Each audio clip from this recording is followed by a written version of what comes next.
The horrible conclusion which had been gradually obtruding itself upon my confused and reluctant mind was now an awful certainty.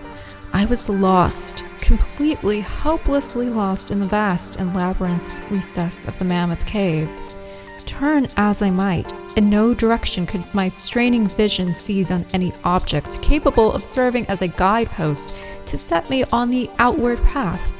That never more should I behold the blessed light of day or scan the pleasant hills and dales of the beautiful world outside. My reason could no longer entertain the slightest unbelief. Hope had departed. Yet, indoctrinated as I was by a life of philosophical study, I derived no small measure of satisfaction from my unimpassioned demeanor.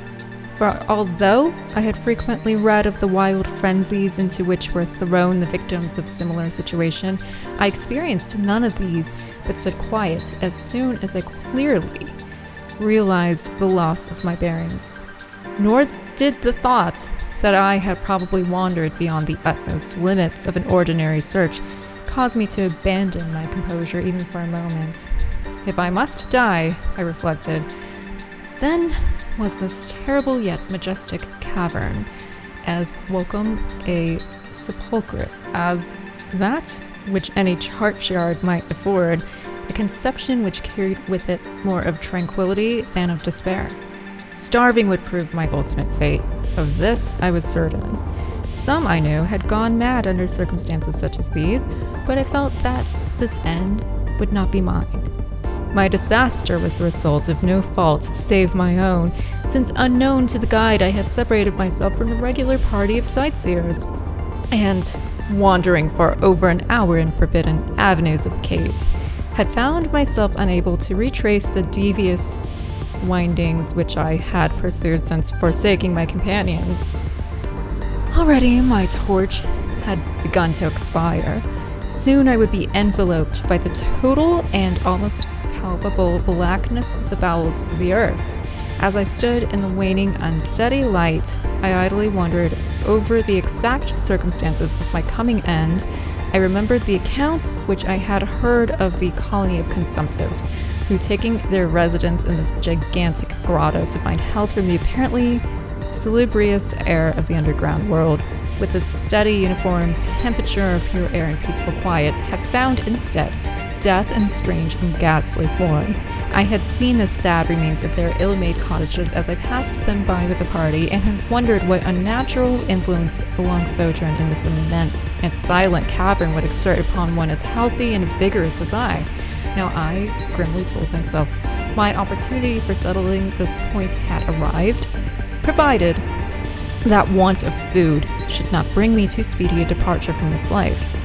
As the last fitful rays of my torch faded into obscurity, I resolved to leave no stone unturned, no possible means of escape neglected. So, summoning all the powers possessed by my lungs, I set up a series of loud shoutings in the vain hope of attracting the attention of the guide by my clamor. Yet, as I called, I believed in my heart that my cries were to no purpose, and that my voice, magnified and reflected by the numberless ramparts of the black maze about me, fell upon no ears save my own. All at once, however, my attention was fixed with a start as I fancied that I had heard the sound of soft approaching steps and odd sounds on the rocky floor of the cavern.